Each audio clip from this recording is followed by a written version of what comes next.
Assalamualaikum warahmatullahi wabarakatuh. Perkenalkan, nama saya Devi Prihardianti. Saya adalah mahasiswa Pasca Sarjana UMK jurusan Pendidikan Dasar. Pada kesempatan kali ini, saya akan menjelaskan mengenai peran orang tua dalam pendidikan anak di era digital. Tugas UAS dengan mata kuliah Problematika dan Inovasi Pendidikan Dasar. Dosen Dr. Hajah Ihsanah El Khuluku MPD. Dengan saya sendiri mahasiswa Pasca Sarjana Pendidikan Dasar Devi Prihardianti dengan NIM 2309087060. Perkembangan teknologi yang semakin pesat di era digital sekarang ini menawarkan tantangan baru bagi orang tua. Teknologi informasi dan komunikasi yang pesat telah mengubah cara anak-anak dalam belajar dan berinteraksi dengan dunia. Yang akan saya paparkan kali ini adalah bagaimana peran pendampingan orang tua secara aktif dalam pendidikan anak di era digital. Sebelumnya, kita akan membahas dulu ya, apa sih dampak positif media digital bagi anak? Nah, yang pertama yaitu mengembangkan kognitif dan bahasa. Media digital dapat meningkatkan kemampuan kognitif dan pengembangan bahasa anak melalui aplikasi dan program yang didesain khusus. Anak-anak dapat belajar membaca, menulis, dan mengembangkan keterampilan matematika dengan cara yang interaktif dan menyenangkan. Yang kedua, minat dan kreativitas. Media digital dapat menambah minat dan kreativitas anak dalam pembelajaran dan dalam mengembangkan kreativitas anak. Anak-anak dapat belajar dengan cara yang lebih interaktif dan menyenangkan. Contohnya seperti anak dapat melihat proses terjadinya hujan secara virtual. Lantas lanjut kemudian yang ketiga, pembelajaran efektif. Media digital dapat menjadi sarana pembelajaran yang efektif, memungkinkan anak-anak mengakses informasi dan sumber daya pendidikan secara lebih luas, seperti video pembelajaran, aplikasi edukatif, dan situs web pendidikan. Yang keempat, kemampuan sosial. Penggunaan media digital dapat membantu mengembangkan keterampilan sosial anak melalui platform interaktif yang memungkinkan mereka berinteraksi dengan teman sebaya, baik secara langsung maupun secara virtual. Yang kelima, anak dapat belajar mandiri dan mengembangkan keterampilan baru dengan bantuan internet. Mereka dapat berbagi minat dan bakat dengan komunitas yang lebih luas. Yang keenam, kesempatan berbagi informasi. Media digital memungkinkan anak-anak berbagi informasi dan kreativitas mereka melalui platform seperti YouTube yang dapat menginspirasi dengan menciptakan konten kreatif tersendiri. Oleh karena itu, media digital dapat menjadi sarana yang bermanfaat dalam mengembangkan berbagai aspek perkembangan anak. Tetapi, perlu dilakukan pengawasan dan pendekatan yang seimbang dalam penggunaannya untuk meminimalisir dampak negatif. Dampak negatif media digital bagi anak. Media digital memiliki beberapa dampak negatif bagi perkembangan anak. Antara lain, yang pertama, ketergantungan dan kecanduan. Anak-anak dapat terjebak dalam penggunaan media digital yang berlebihan dan mengorbankan aktivitas fisik serta interaksi sosial yang sehat. Ketergantungan pada media digital dapat mengganggu proses belajar dan interaksi sosial yang sehat. Yang kedua, perundungan di dunia maya. Anak-anak rentan terhadap perundungan di dunia maya yang dapat dilakukan secara anonim dan berulang kali. Perundungan ini dapat mengganggu kesejahteraan anak dan mempengaruhi perkembangan emosional serta perilaku anak. Yang ketiga, depresi dan gangguan kesehatan. Penggunaan media digital berlebihan dapat meningkatkan resiko depresi, gangguan kesehatan, seperti insomnia, kegemukan, dan obesitas karena kurang gerak dan lebih banyak duduk bermain alat telekomunikasi dan teknologi. Anak-anak juga dapat mengalami gangguan otot dan sendi. Yang keempat, gangguan sosialisasi.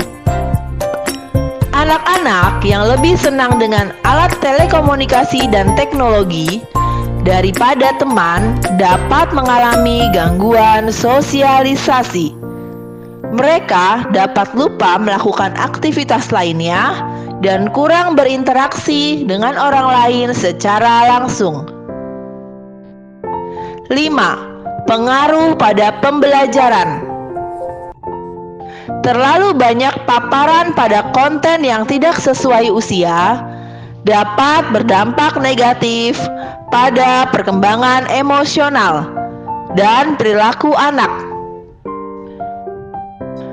Anak-anak dapat lupa melakukan aktivitas lainnya dan kurang berinteraksi dengan orang lain secara langsung. Yang keenam, gangguan belajar. Penggunaan media digital yang berlebihan dapat mengganggu proses belajar dan meningkatkan resiko gangguan belajar.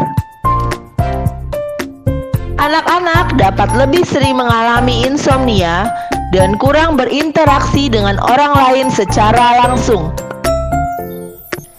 Yang ketujuh, gangguan penglihatan. Terlalu banyak paparan pada layar dapat mengganggu kesehatan penglihatan anak-anak.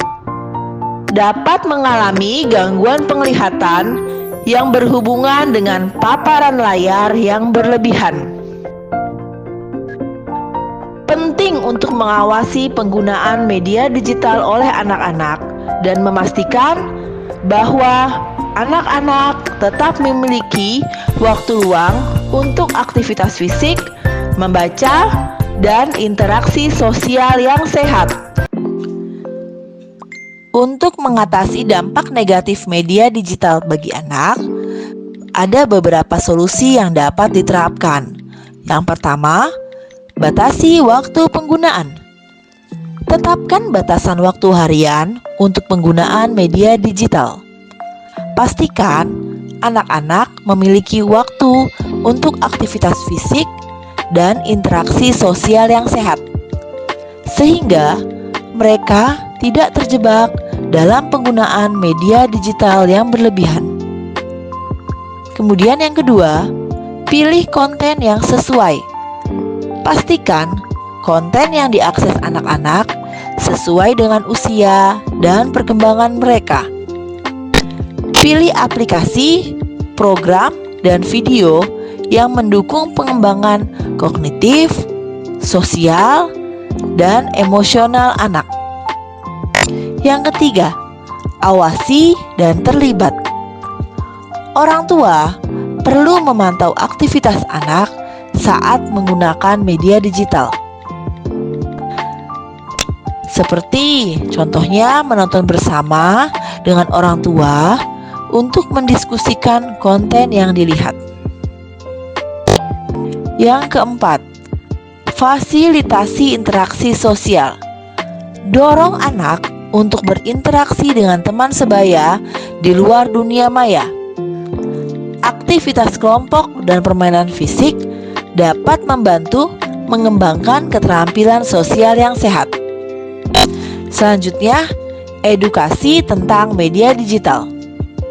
Ajarkan anak-anak tentang penggunaan media digital yang bertanggung jawab dan diskusikan resiko yang akan mereka hadapi, seperti cyberbullying atau perundungan. Yang keenam, ciptakan lingkungan yang seimbang. Dorong anak untuk melakukan aktivitas lain di luar penggunaan media digital, seperti membaca buku, berolahraga, atau berkegiatan seni. Ini membantu menjaga keseimbangan dalam kehidupan anak. Selanjutnya, gunakan teknologi untuk edukasi. Manfaatkan media digital sebagai alat pembelajaran yang positif. Ajak anak menggunakan aplikasi edukatif yang dapat meningkatkan kemampuan mereka dalam berbagai bidang. Orang tua dapat membantu anak-anak mengurangi dampak negatif dari media sosial dengan memanfaatkan teknologi dengan cara yang lebih positif dan lebih produktif. Yang pertama, sosialisasi dan edukasi. Orang tua harus melakukan sosialisasi dan edukasi terhadap anak-anak tentang pentingnya penggunaan media digital secara bertanggung jawab. Ini dapat dilakukan melalui berbagai kegiatan seperti diskusi, demonstrasi, dan diskusi kelompok. Yang kedua, pemberian buku dan materi pendukung. Orang tua dapat memberikan buku dan materi pendukung yang sesuai dengan usia dan kebutuhan anak-anak. Materi ini dapat membantu anak-anak memahami pola pengasuhan yang baik dan bagaimana menggunakan media digital dengan benar. Yang ketiga, pembuatan jadwal media digital. Orang tua dapat membuatkan jadwal atau buku harian media digital untuk anak-anak. Jadwal ini membantu anak-anak memahami batasan waktu penggunaan media digital dan memastikan mereka tetap memiliki waktu untuk aktivitas lain. Yang keempat, penyesuaian dalam pendidikan. Orang tua harus melakukan penyesuaian dalam mendidik anak-anak di lingkup keluarga di era digital, termasuk memahami dan mengadaptasi cara-cara baru dalam mendidik anak-anak agar mereka tetap dapat tumbuh dan berkembang dengan baik. Yang kelima, menjadi teladan. Orang tua harus menjadi teladan bagi anak-anak dalam penggunaan media digital. Mereka harus menggunakan media digital dengan bijak dan bertanggung jawab agar anak-anak dapat mengikuti contoh yang baik. Yang keenam, parental control. Orang tua harus hadirkan parental control untuk mengawasi aktivitas anak-anak di dunia maya. Ini membantu mengurangi resiko cyberbullying atau perundungan dan penyalahgunaan media digital. Yang ketujuh, mendorong aktivitas lain. Orang tua dapat mendorong anak-anak untuk melakukan aktivitas lain yang tidak berhubungan dengan media digital, seperti bermain sepeda, main layang-layang, bermain bola, dan membaca buku. Ini dapat membantu anak-anak mengembangkan keterampilan sosial dan fisik. Yang kedelapan, optimalkan media digital. Orang tua dapat memanfaatkan media digital untuk membantu menstimulasi aspek perkembangan anak-anak, seperti bahasa, kognitif, dan kreativitas. Media digital dapat digunakan untuk kegiatan belajar yang interaktif dan menyenangkan. Yang kesembilan, partisipasi dalam pendidikan. Orang tua harus aktif berpartisipasi dalam pendidikan anak-anak. Dapat dilakukan melalui kegiatan sosialisasi dan edukasi yang membantu anak-anak memahami pentingnya pendidikan dan bagaimana mengoptimalkan penggunaan media digital. Kesimpulannya, peran orang tua sangat penting dalam mendukung pendidikan anak di era digital. Orang tua harus memahami dan mengadaptasi pola asuh yang sesuai dengan perkembangan zaman. Dalam memanfaatkan media digital, sudah seharusnya dalam pengawasan orang tua. Pengawasan dan pendampingan sangat diperlukan guna memberikan informasi lanjut akan sesuatu yang diakses oleh anak melalui media digital. Orang tua memiliki peran penting dalam mendukung pendidikan anak di era digital. Harus memahami, mengadaptasi pola asuh yang sesuai dengan perkembangan zaman, memiliki pengetahuan dan cakap dalam penggunaan teknologi dan informasi, serta menyadari resiko yang terlibat dalam penggunaannya. Sebagai orang tua, juga harus menjadi contoh yang baik bagi anak-anak sebagai pengguna alat komunikasi dan teknologi yang bertanggung jawab dan tetap mengikuti perkembangan teknologi. Demikianlah penjelasan dari saya mengenai